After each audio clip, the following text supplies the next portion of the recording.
dañoo duggaat bu baax malheureusement ci ay ñun ñii la ñuy jaar des Sénégalais paasan day toog jàpp ni 1% bi Auchan di ko jox Auchan bu duggee Sénégal non 1% bi may jox ah non loolu dara du ma ko yàqal jaral na ma ne France ñoo fi gën donc il faut que tey état bi liggéey ci taxing pour que nit Sénégalais bi même bu dee multimilliardaire la parce que am na 2% bu muy am Auchan wala feneen yaramam daw tuuti mu ne mais c'est vrai que ils ont raison mu daal di ut sax moom nu mu war a def sax ba loolu sax ñu war cee mën a génn quand aujourd'hui Sénégal nekk dëkk bi gën a cher essence gasoil ak la ca des en tout cas carburant et on comprend maintenant lu tax on vit mieux ailleurs 5000 francs boo ko yoree diggante Treichville jëm Plateau Abidjan da ngay dund normal lu tax même 5000 francs bi boo taxawee Almadi nii 5000 francs boo ko téyee da ngay tiit.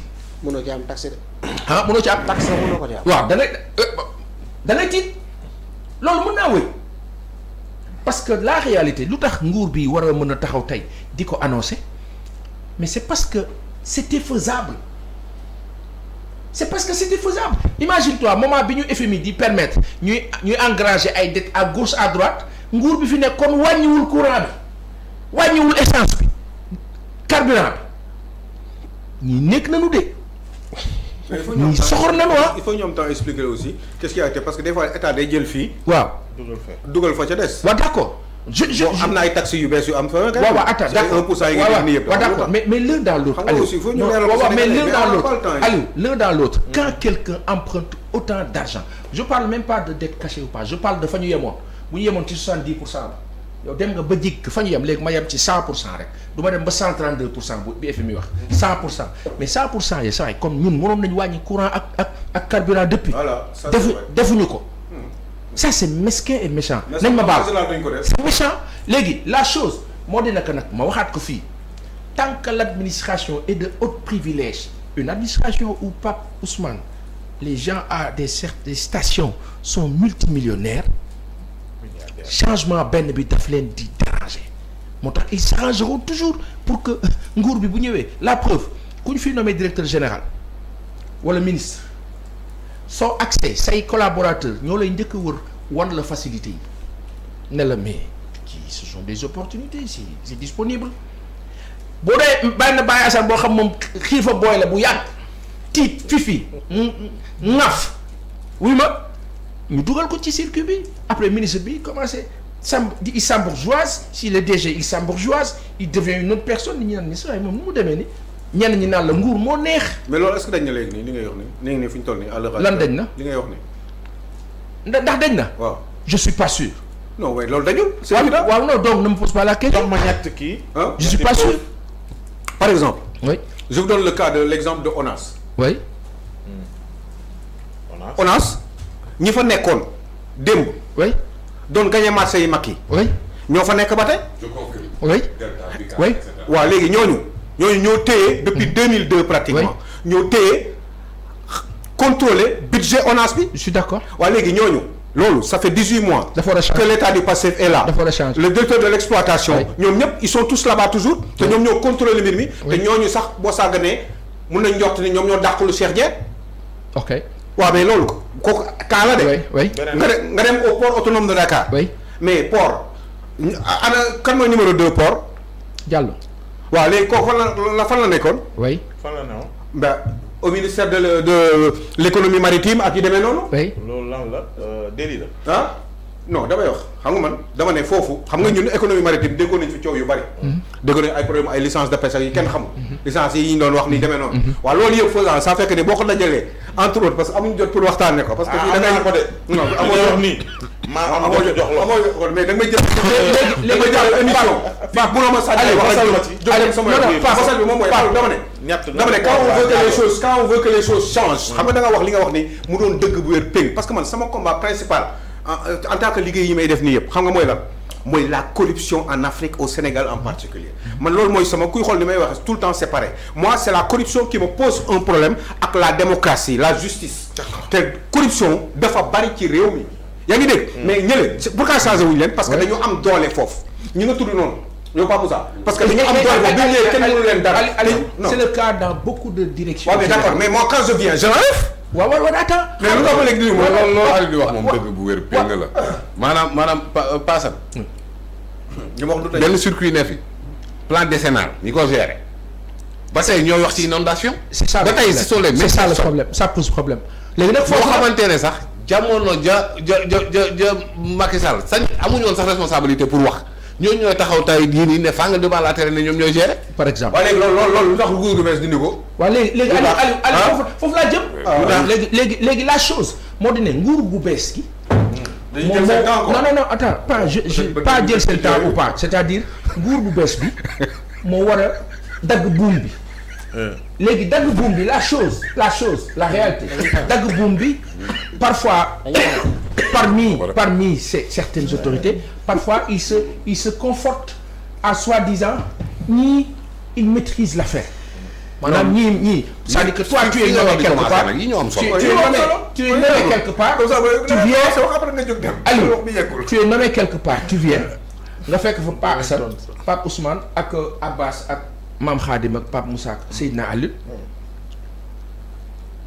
la chose est comme une découverte pour certains tu es nommé quelque part tu maîtrises tu as le niveau tu as l'instruction et tout ce que tu veux mais tu viens découvrir un secteur wala un département une organisation parfois il y a benn confort boo xam ne tu te dis bon on ne se précipite pas.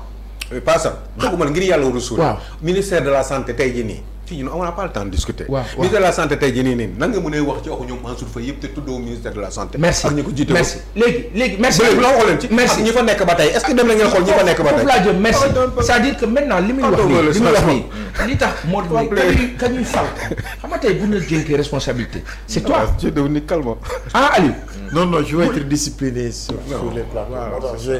J'accorde le sens de l'écoute quoi. non Paasan mu ngi ci film bu neex. buñ la dégloo ci buñ la dénkee yaa ngi amee responsabilité entraîneur bi nag mënu la teg ne la booy jouer ma excentré wala piston wala je ne sais pas quoi buñ lay jox bal nga tourné ne ko coach. mu nekk yow la ñu dénk yow yaa gérer maintenant si tu n'as pas ce sens managérial là te Seydina Pape Moussa sens managérial nag xamalal la. du génn ci école bii de vécu la. vécu. gis nga Paasan mi ngi commencé sànq di masawu Cheikh Amar. mooy di. vas-y 8 kilomètres carrés yoo xamante ne. yi ñu jox Somiva société boo xamante ne bi ñu ko créé ak bañ koy jox marché bi ay jour. merci la société Tébico ay jour loo xamante ne mi ngi exploité ay plus de 2 milliards par an déggoo appel d'offre.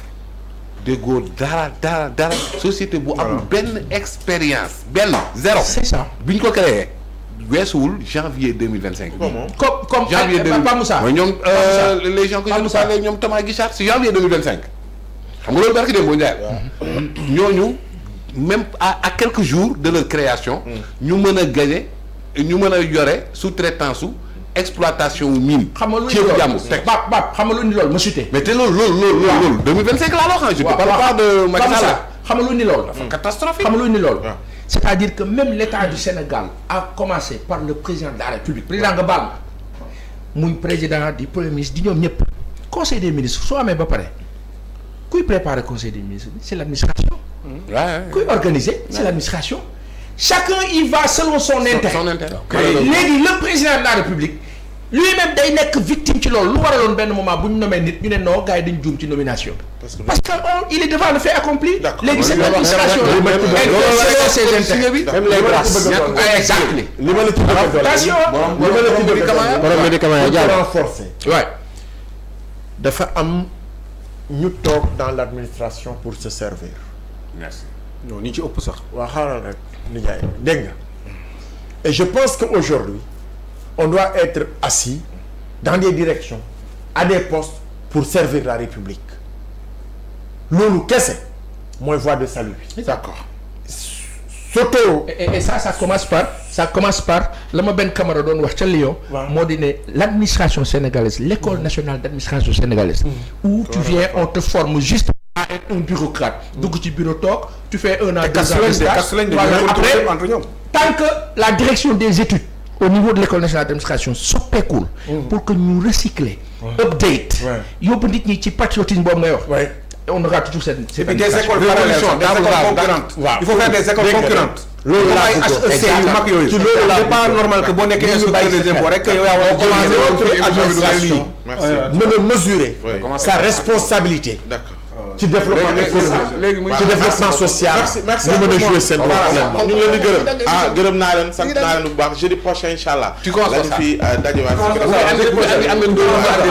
nga xamante ni moo aju ci actualité bi di leen gërëm di leen sant. xanaa kër gi amul émission fait divers moo tax. léegi sama ndaw si nag ndaw parce que yow lay fooyee. kër gi moo fooyee waxal doo fooyee. maa ngi gërëm aussi Adja depuis mais séeréer bi naaj la Ousmane fooyee. depuis séeréer bi rafet na Ousmane ñuy bàyyi xel Ousmane fooyee ci diaspora bi surtout. ndax xam Ousmane nañu heure bi fooyee guddi na fa ngeen nekk. mais Ousmane ñaari jabar la à ce que ñu ànd Ousmane ñaari jabar la day gërëm naa aussi waa régie bu baax ak sa ñaari jabar xam te ñoo nekkoon ci réalisation bi moo xam Penda Dia moo xam sa ñaari jabar gërëm leen di nga wax fooyee de ba ci Moussa Cissé sama doomu di nga wax fooyee de tey wala doo ko wax on se retrouve inchallah demain ak Nabucor ak équipe am su ko defee ñu ci jàngatal leen li mujj ci actualité bi toujours ci ba tey fooyee waxoo ko de bon week-end waaye di nga wax fooyee de li week-end